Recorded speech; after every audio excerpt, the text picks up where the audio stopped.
For at producere antistofferne bruger Thors gruppe en helt speciel biologisk fabrik. Thor tilbyder Søren at kigge nærmere på, hvordan fabrikken fungerer. Antistofferne produceres i rotter.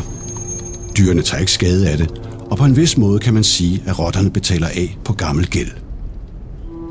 Nu, når de har gjort så meget skade med pest og alt muligt gennem årtusinder, så synes jeg måske også, det er fair nok, at de lægger krop til, at vi kan komme til at få en vaccine, der er effektiv mod en af verdens største dræbere. Nå, men nu er de så blevet vaccineret. Hvad er det så, der sker inde i dem nu?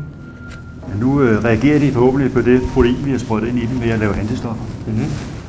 Og så håber vi, at det virker. Det skal det. Ja.